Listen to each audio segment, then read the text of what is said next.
Hey gang, what's up? Hope everybody's having a good day out there today, and welcome back here to another edition of Intuitive Angling. Today guys, I'm going to tell you something that happened to me the time I fished with Hank Parker. I drew Hank out in a Bassmaster tournament and he did something really unbelievable, I thought, and I'm going to share that story with you guys today. This is actually, I'm going back and telling a couple of these old stories because I did a few of these back when my channel started out. So there's 90,000 people that haven't seen this stuff, and I've had some requests for some old stories, so I'm gonna relive this story here. If you guys haven't heard it, I'm gonna tell it again here. So anyway guys, what happened, the very first Bassmaster tournament I ever fished was September 1985 at the St. Lawrence River. I'd saved up for 4 years to put my entry fees in, to pay my deposits for my entries, mowing lawns and washing dishes and doing odd jobs, everything like that. So back then, the Bassmaster Invitationals was the only circuit out there to qualify for the Classic through. So they had half their tournaments in the fall and half in the spring. So the fall 1985 was the beginning of the 85-86 tournament season, my first season with bass. And St. Lawrence River, first one, really pumped up, drove my little 4-cylinder Nissan pickup all the way up to New York from Missouri. First time I'd ever been out of the state, so I'm like just off the turnip wagon halfway across the country. And the first day of the tournament, I draw Hank Parker, which Hank was at the top of his game back then. He was superstar, one of my guys I looked up to forever. So I can't believe that I draw Hank Parker.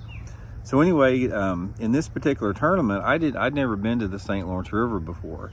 And I got into a pattern up there. I was fishing some cables and buoys for suspended smallmouth. I didn't know any that it wouldn't work. So in practice, I started catching some fish fishing next to these cables because we did that at Table Rock a little bit.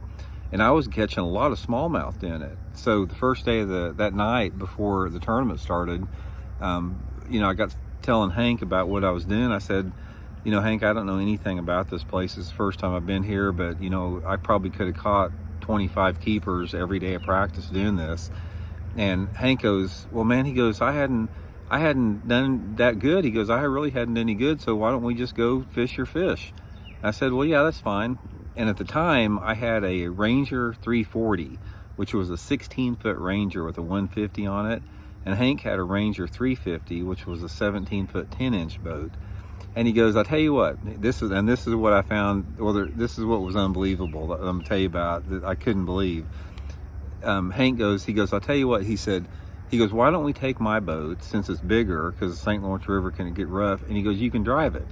So I'm like, and I said, well, yeah, that's fine. So I got thinking about it. I go, Hank Parker doesn't know me from anybody. He goes, I'm this 22-year-old kid from Missouri, and I'm fishing with this superstar, Hank Parker, and he offers to let me drive his boat the first day of competition. There's something about that. I found that unbelievable, admirable, a huge amount of respect for Hank for, trusting me to do that. And it stayed with me ever since then. So we got out there, and, that morning of the tournament, we're sitting around, and I look over to my left and there's Rick Clunn, and over to my right there's Larry Nixon, and over to my left there's Basil Bacon, and all these guys I've followed forever. And I'm sitting there in the boat with Hank Parker's in the passenger seat of his own boat, and I'm behind the steering wheel. So it was a very surreal experience. So anyway, we get out there, we start running my buoy pattern, and we both caught a limit real quick, and we couldn't really upgrade from that. So Hank, he wanted to try some stuff, so we tried some stuff that he wanted to try. Didn't really do that good. So at the end of the day, we both had limits, and we were just a little over the middle of the pack. And then the second day of the tournament, I drew an angler named Randall Romig and fished with Randall, and I caught the biggest string of the tournament that second day, almost a 20-pound bag of smallmouth, and I moved up to, I think, 4th or 5th in the tournament. And then the last day of the tournament, we had that hurricane winds come in, and I only caught 3 fish, and I finished 18th. Yeah, I finished 18th. So in my first Bassmaster tournament, finished 18th. It really helped me out because I went on and qualified for the Bassmasters Classic that first year that I fished. But anyway, I just thought it was unbelievable that Hank would let me drive his boat the very first time I'd ever seen him before. So Anyway, guys, just wanted to pass that story along with you guys. I hope you enjoyed it. And also, guys, tomorrow is the last day of our May sale for the Solar Bat Randy Blockett 2 Series sunglasses.